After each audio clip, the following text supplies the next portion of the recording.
Welcome to Faith Talks, a monthly program on the Generation podcast designed to help young ladies discover greater ways to nurture and exercise their faith in their day-to-day walk with Christ. Hello, I'm Janna Faith, and welcome to episode 35 of Faith Talks. Well, I'm excited to be here in Indiana. You might have heard, I think it was 2 episodes ago, I was talking about my wedding, and it happened. I did get married, and we went on a honeymoon for a couple weeks and then moved down here to Martinsville, Indiana, and we're ministering here at Martinsville Baptist Tabernacle. So I'm excited today to have a lady who is the wife of a man who's on staff here, and we're just going to interview her. She's been through a lot in the past year and prior to that. And so just going to hear a little bit of her story and encouragement from her, just with our theme of the trying of your faith worketh patience, just how God uses those trials in our life to work that patience in us. So, Mrs. Bryant, could you just tell us a little bit about yourself? Sure. My name is Missie Bryant, and my husband and I have lived here in Indiana going on 12 years. We were previously in North Carolina for 15 years, serving in a ministry there, and God moved us to the Midwest, and we absolutely love it here. My husband is the music director here at the church, and he is the assistant administrator of our Christian school. And when we arrived here, our 2 children were with us. They were both in elementary school, and now they have both graduated from high school. We have one who is working on his master's degree right now in history education, and he's engaged to be married next summer. And then our daughter began working on a degree, met the love of her life. God worked and led. So she's been married for a year, and they're expecting their first baby, our first grandchild. Oh, that's so exciting. She'll be arriving in September, and we're very excited about the path that God has led them on and directed them on. I serve here at the school. I direct our Focused Learning Center, which is our center for those that have special needs or learning disabilities. I also work with mentoring our teachers, and then I teach whatever subject they need me to teach for that year, and I love it. I have a passion for those that need to learn differently, and I'm thankful for those opportunities, and I'm glad that we have that ministry here at Tabernacle. That is such a blessing. I've always admired that part of the school, and through one of my friends who works for you, she just loves it and loves you and your mentoring. So I know that makes a big difference in a lot of lives here in Martinsville and the surrounding area. So I know you've had some different health trials in the past couple years. So would you mind just telling us a little bit about those and just the journey that God's brought you on? So my journey starts actually about 4 years ago. My mom, who had not been having any issues physically, started having some physical challenges, and the Lord moved her from South Carolina to live with us. And of course, that changed our lives. And we were thankful and grateful and very excited to have her with us. My dad passed away 20 years ago, so my mom needed someone that would care for her and watch over her. And so a few summers ago, we actually didn't know if she was going to make it. She had to have emergency surgery, and the Lord brought her through it. And then after that surgery, because she had gone into a sepsis type situation, we began to notice some dementia setting in. And they said it was very likely that the surgery had a part in that. They weren't sure, but that was the direction they were headed. So we began a journey that we had never faced before with her, and grateful for the opportunity. And she was a huge prayer warrior for all of us. I loved it when she would say, let's see what God's going to do with this. It didn't matter what it was. She would always say, let's see what God's going to do with this. So that began to change because she didn't always know what to say, nor know us to say it to us. But we were determined that she would live with us as long as she needed to. So the caregiving began. That is a full-time job. It was.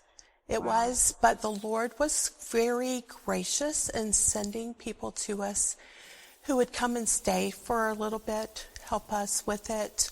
My children were great. It was great for them to be with her and to adjust to that scenario. The Lord just taught us so much. Of course, it changed where we would go, when we could go, and what we could do. There was a lot more staying at home. There was a lot more planning of what we were supposed to do. And gradually, she got worse, and there wasn't anything that they could do. Offered medications, offered suggestions, but again, there wasn't anything that anyone could change that. And we knew that she would be with us until the end, no matter what happened or how long. So it began to get really intense. The year that Anna went to college, which was 2 years ago. But we saw the Lord provide, and the caregiving became more intense. And the Lord directed Anna a different path than we thought for her. She began in nursing at college, and then she just really felt like God was saying, you just need to stay home and take care of your granny. So she did.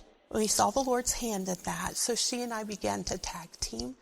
She would come early, work here at school in the mornings and clean, and come home and take care of my mom. And then I would come and teach, and we would tag team in the afternoon. So that went on for several months. It actually continued until March of last year. So March of 2023. And to back it up just a little bit, in February of 2023, I began to feel some discomfort physically. Wasn't sure what it was. I thought my schedule, staying up with mom, lack of sleep, all of that had a lot to do with it. So I didn't say anything to anyone. I didn't even tell my husband.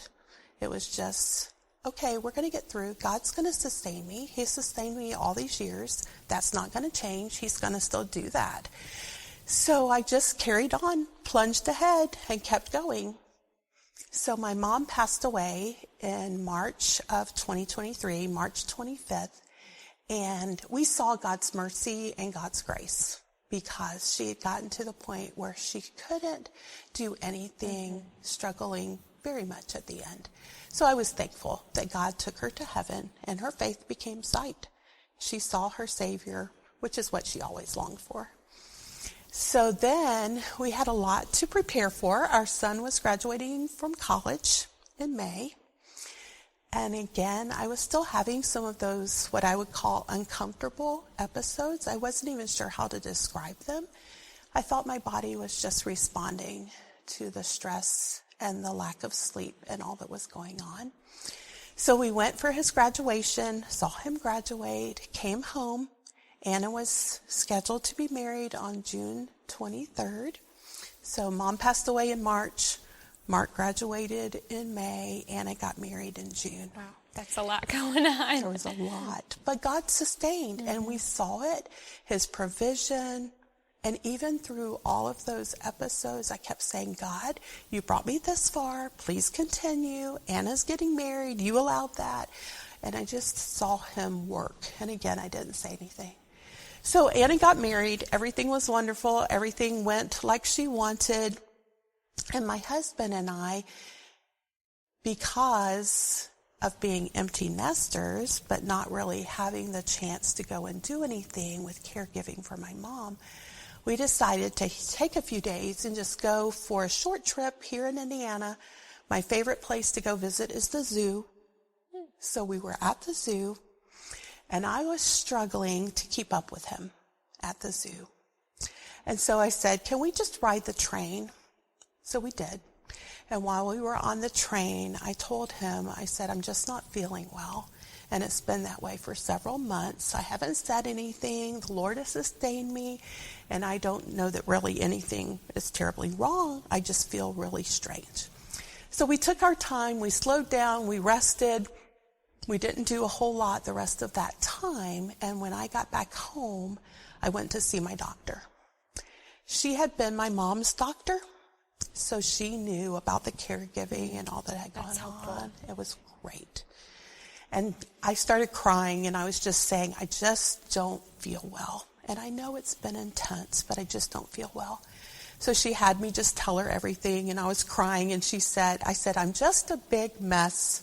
And she said, but you're a fixable mess. It will be okay. She was very reassuring and very calm, but she began a series of tests, including some heart tests, just with my episodes that I've been having. And things came back saying you need some further testing done. So she was very quick to get me in to see a cardiologist. My mom never had any heart issues with anything. So we had never visited the cardiologist. We had been to, of course, all the other doctors with some of the challenges she had, and we had been... Just wasn't on your radar. No, not at all. So once I went to see the cardiologist, he said, I'm going to schedule you for a stress test, and there was a couple of other things as well. And so they did, and that was in August. So that was July when I told my husband and went to see my doctor. In August, they did the stress test, and he said he had already scheduled the appointment for a month later for me to come in and see the results. But he came immediately after the test to see me, and he said, we're going to schedule you for a heart catheterization. He said, there are some things going on, and I just think we need to get that in as soon as possible. He said, if they can fix it, they'll put in a stent, and you'll go on your merry way. And he said, I really feel that's all that it is. I don't know, of course. So I went in anticipating that I would finish with a stent, come home from the hospital, rest, jump back into the school routine. But instead, I woke up to a surgeon saying, we couldn't do a stent. You're going to have a bypass, and it's very likely going to be a triple heart bypass. Oh my. It's the last thing we expected to hear. But at the same time, we knew that God wasn't going to take us anywhere that he would not provide for us. They also said, we've checked your carotid artery and you have one that's almost completely closed up, but we're not going to do anything with that until after your bypass surgery. So, not what we expected, not what we wished for, not what we ever dreamed, never even thought about at all. And school had already started. So I knew that changed the dynamics of a lot of things, just because it would change the schedule. We had no idea when it would be. And they also said, you have diabetes, which we did not know that at the time as well. And your numbers are too high to do surgery. So we've got to get those numbers lower before we would consider even doing the surgery. So that became a very big journey of food, not food, exercise. And at the same time, they said you couldn't do a whole lot of exercising because it could affect the blockages in your heart. Oh, that's hard. It was just a round cycle of, okay, God, you've got to direct, you've got to show us, you've got to help. So I began to really work. They adjusted. I had to send in numbers every week. They adjusted for weeks. It seemed to go that way. And finally, the endocrinologist said, I'm clearing you to have your surgery. So they scheduled it for October 10th. And that was August when I heard I was going to have surgery. Mm-hmm. So October was when And did you I continue actually teaching those couple months? I did. Okay. I did continue teaching, of course. If there were any issues or any time that I felt that I needed to slow down, they were very gracious here for that adjustment. And we were able to make that adjustment and move on. So went into the hospital that very early morning, and I remember Pastor Forrester coming to pray with me that morning. And he said, what would you like me to pray? And I said, can you just pray that everybody will do their one job that they're supposed to do? Because there were so many people involved. I had met the anesthesiologist, the endocrinologist, all the people that were going to be involved with the surgery. And I had also taken my list of verses with me on a piece of paper. My fear thou not, for I'm with thee. Verses that I knew that God was reminding me, I haven't given you the spirit of fear, but of power and of love and of a sound mind. And I'd written those down on a piece of paper. And so they said the surgery would probably take 6 to 8 hours and that they would keep my husband informed. And so off I went. And once I got into and I had never had surgery other than delivering my children. Oh, wow. So it was a whole new world to me. So I remember being wheeled into that operating room, and they were playing It Is Well with My Soul, Oh, wow. which was amazing to me. And then the nurse said, what are you holding? And I said, this is my list of verses. So she tucked them in the front pocket of my gown. And that's the last thing I remember. The next thing, I woke up and I woke up and I was, of course, in intensive care. And I remember saying, I am hurting. And I remember hearing someone say, you're going to be okay. And that's all I remember until I fully awakened. And I guess looking back on that now, it was more intense than I ever thought it would be. My brother is a doctor, and he kept telling me, this is big. This is big. I don't know if you realize how big it is. And I was just continually saying, but God's got this. He wouldn't bring me to this if he wasn't going to see me through this. But it was intense. The time in the hospital, not being able to move, and I haven't even been in a hospital for any length of time, all of it together was just very intense for me. But my sister had come and my daughter had come, and it was very exciting to be able to sit in my room, lay in my room, and still trust that God was working. Things were going well. They said I was doing well. I was doing therapy, and of course their goal was to get me home in a week, but they said it could take longer.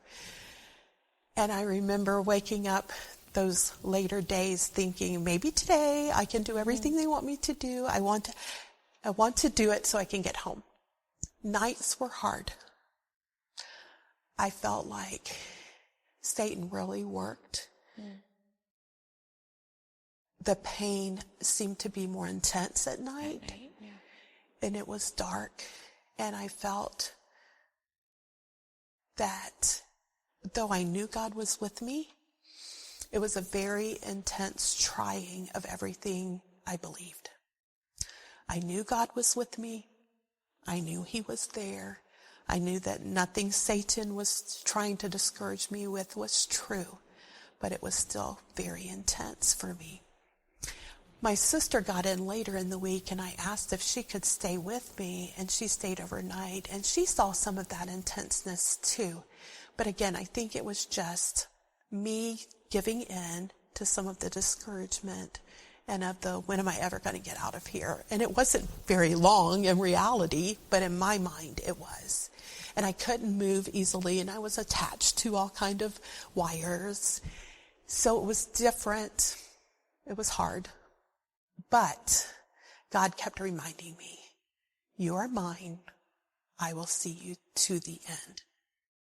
So I had done all of the things I needed to do for my therapy, and surgery was on Tuesday, and on Saturday, I had walked the halls like they wanted me to. Saturday afternoon, PT came in, and I went to stand up, and I felt like something was wrong. I couldn't stand up straight. I couldn't hold myself up straight. And I was very, what I would call wobbly. I felt like a weeble wobble. So I told the nurse, I said, I'm feeling strange. Here's what's happening. And so she immediately started to check to see if I had had a stroke. But I still had strength in my arms, and I still had strength in my legs. I just felt like I was out of control. So she said, it could be a medicine that you're on. So let me check with the doctor, see if we can take you off of it and see if you do better. And that was really all the symptoms I had. I couldn't sit up without falling over. I couldn't stand up without falling over. Everything I had been doing, I couldn't do. So the nurse got permission to take me off the med, and they did, with the hope that that would change things.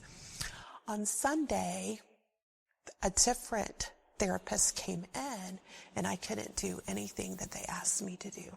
And she was like, whoa, this is different than what your charts have said. What's going on? So I said, well, they took me off of a medicine last night. They're thinking it's a medicine.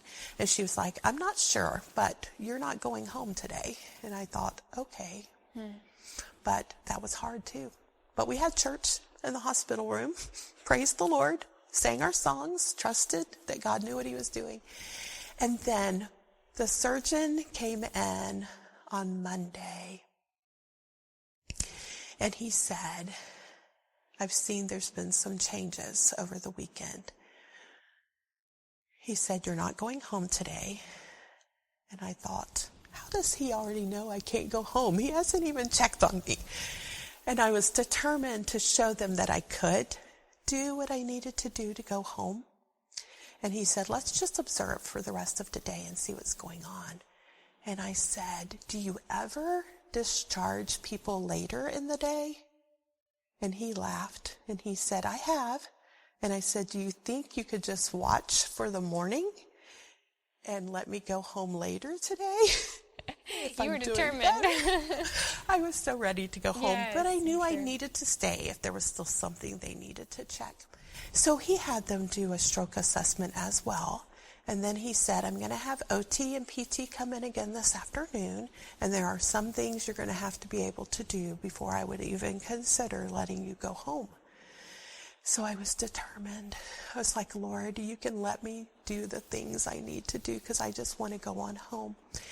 And I think because my sister was going to be staying with me, they took that into consideration.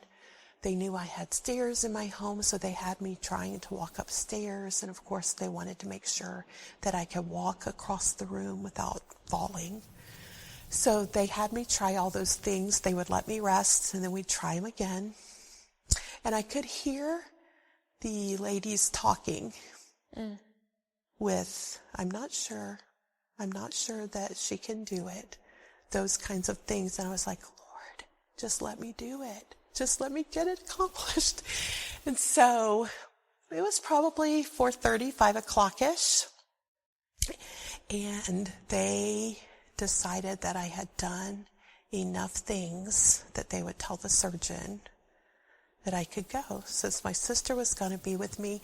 And our home was already handicap accessible. I was thinking about that. Because That's really my helpful. mom had been living with us, so we had a hospital bed, we had handrails all the way around the room. So when they heard all of that, I think that did make a difference. And so they said, we're going to let him know, we'll see what he says. So he said, you can go. So they discharged me. It was around 5 o'clock that evening. And so I was in the wheelchair getting ready to be rolled out. And one of the nurses said, wait a minute, there's something in her chart. And I thought, oh no, it's going to keep me here another night. But instead, she brought to me that sheet of paper that I had taken into the operating room with my verses on it. And she said, we saved this. We thought this was something that you would want. Wow. That was God saying, I told you I had this. There was no reason to fear. I have this. To see that same sheet of paper that they had saved and then they remembered to hand it to me was amazing to me. But just another reminder that God knows us, knows what we need, and knows the little things. So we headed home. I was thrilled to be headed home, but I knew I still had a road ahead of me. I didn't know for certain at that point that I'd had a stroke. We still thought it could be the medicine. I still felt a little odd. I still felt wobbly. So when I had my follow-up appointment, we told the surgeon and said, We still think there's something going on. So he wanted an MRI and a CAT scan to be done very quickly. But when they went to schedule that, they found out, or I found out, that I couldn't have one because I'd had an iron transfusion while I was in the hospital. And that skews the results of those tests. So they said I had to wait 90 days. Oh, wow. So we went through November, we went through December. I didn't have any feeling on the right side of my body from my head to my toes. It was a very strange, odd feeling. My brain still told me what to do, but I couldn't feel it when I did it. They did go ahead and schedule me for some occupational, physical, and even some speech therapy because there was a struggle with retaining and saying my words. So they did do those, but of course they couldn't do any of the scans yet. So I went through all of those, cardiac rehab, and questioned God. Why? You brought me through, and I knew the answer. He brought me through. He showed me all the reminders, but I couldn't play the piano. And that was one of the things I absolutely loved to do. It was hard to sit. It was hard to walk. Sometimes it was hard to talk. I couldn't be at school. I couldn't teach because I couldn't get my words out. My brain felt fuzzy. And there were times I was just like, what in the world? Why do I have to go through all of this now? And the Lord brought me so many times back to the verse in 2 Corinthians, for we walk by faith, not by sight. If I could have seen everything, if I could have seen how I was going to get through the next thing, I think it would have been easier. But that wouldn't have been faith because I would have seen it. And so God sent many people to encourage me, many cards, meals. People here were incredible. Reminders. I will take you through this, even though you cannot see, I'm walking with you. So in January, the scans were scheduled, and it was decided by looking at the scans that I had had a major stroke. And of course, the doctor could see all of that. And I asked him about my feeling on my side. And he said, well, we usually gauge that on where you are at the end of a year. So where you are at the end of a year is very likely where you will stay. So it's been 8 months. Oh, wow. I'm still trusting a big God who I know can restore completely with all of that. So several scans, visits back to the doctor, follow-up appointments. But I was able to come back to school in January. That's a blessing. Yes. Loved it. Modified schedule. I still thought I could go full steam ahead. And God and this administration here said, slow it down. You can, but we want you to be able to come and do what you need to do without risking another stroke. Yes. And so my life slowed down drastically. It changed what I did in the evenings. It's changed what I did on Saturdays, which was basically not much, but sit in my recliner. And I was like, Lord, you did not call me to sit in my recliner. I know that. Yes. I know that you have called me to do things, but he reminded me that I could pray and that that was the most powerful thing that I could do for my friends, for my family, for the people in our church and for our church. So he reminded me greatly that when he calls us to sit still, there's a purpose there for that as well. So day by day, got stronger. I was able to do a little more, still kept a slower schedule. And then during spring break, they decided that they wanted to go ahead and do the carotid artery surgery. So that was in March. That was nothing. I thought that didn't even feel like surgery compared to what I'd already been through. Yes. So, but I still had to do some resting and slow down a little bit again. And then the Lord put someone in my path who said, why don't you continue to see your chiropractor? And then why don't you consider some massage therapy to see if that would make a difference for your not being able to feel. So we were referred to someone that was highly recommended, and I began that. And after the second massage therapy, I couldn't feel, but I could move. I felt like the right side of my body felt like I was wearing a coat of armor. It was heavy. So just to move my arms, to do anything with that side just felt heavy. And that heaviness was gone. Wow. It was amazing. That night, it was 11 o'clock. I sat down at my piano and played the piano for half an hour. Oh, wow. Couldn't feel the keys, but I could move. And that's when you're like thankful for the muscle memory. Yes. Wow. It was such an answer to prayer. So though it's still hard to play the piano, I can move and I can play notes, and I'm very grateful for being able to do that. So I saw that as God saying, I'm answering your prayer, just keep trusting. And so that brings me to now. That's what I'm doing.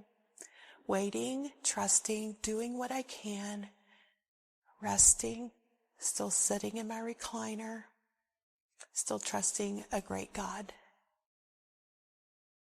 A journey I would never, ever have chosen.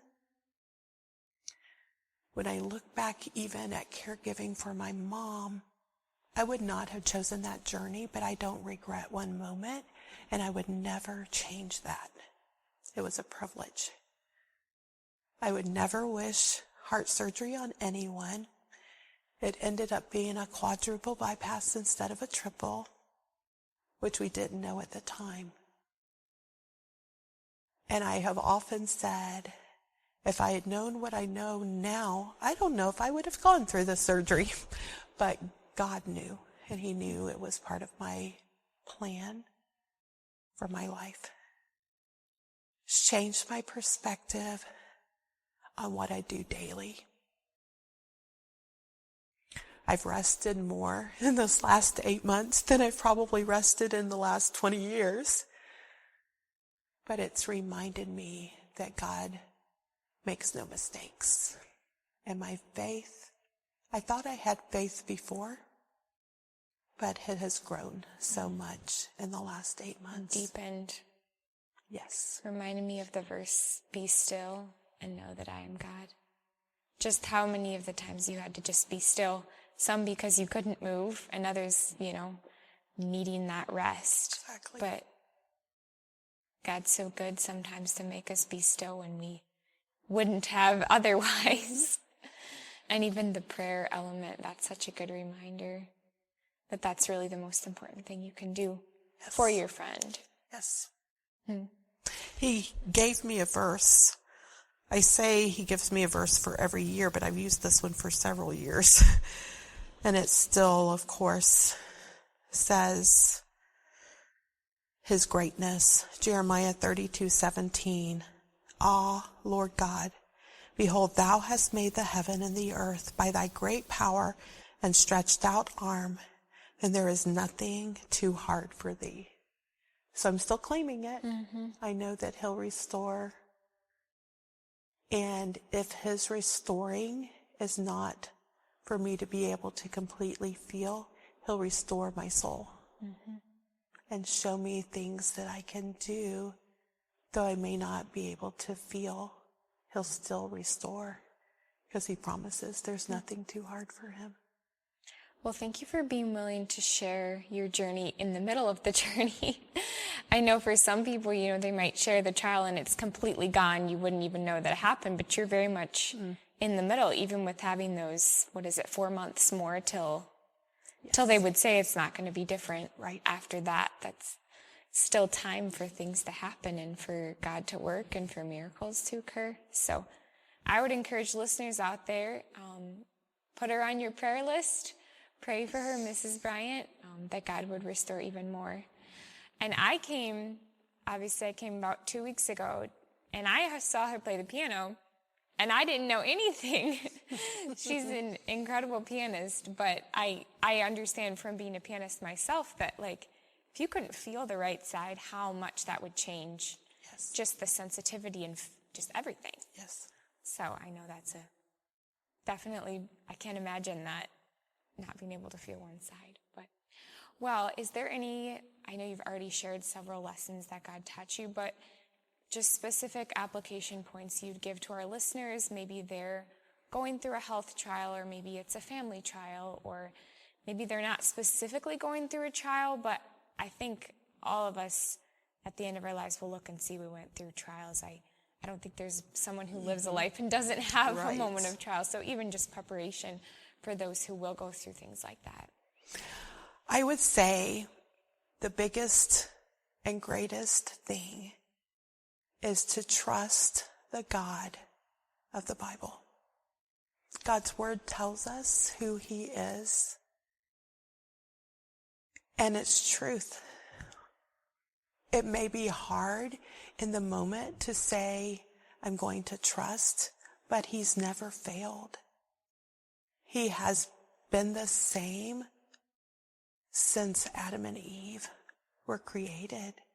He's created our world. He holds the whole world in his hands, and he is going to take care of you and me. And if we follow him, he will open beyond what we can imagine. But trust who he is. Know who he is. Write down who he is. My verses, my list of verses, my sticky notes with verses, I put them everywhere. My phone, I probably have 10 reminders that pop up throughout the day on my phone, reminding me that God is who he says he is. So no trial is greater than who God is. That's good. And so I think I constantly, we're so human, I'm so human, have to be reminded of God's greatness when the moment seems tough. I would also say, live moment by moment. Sometimes I would get ahead of my day and think through, well, what am I going to do for the weekend? Or what am I going to do? And name a certain time. But I just needed to live for the moment that God gave me. And he obviously gave me continued life. So I take the moment by moment and live it for him. Even through a trial. Take it moment by moment with God. Reminds me of the song, Day by Day. And with each passing moment, strength I find to meet my trials here. Absolutely. Well, thank you so much for sharing your journey and application points. And I love what you were saying in the middle, just how you thought you knew what faith was, but then going through those trials really taught you more about what that is and how much deeper God grew you. So just remember, listeners, as you go throughout your week and this next month, just remember that faith doesn't just talk, faith walks. Thanks for joining us for this episode of the Generation Podcast. If you're serious about living a life of total surrender and total dependence, please consider signing the Generation Pledge. It's not a promise of perfection, but a declaration of direction. To join hundreds of others who have signed the commitment, please visit thegeneration.org/pledge. That's THEE generation.org/pledge.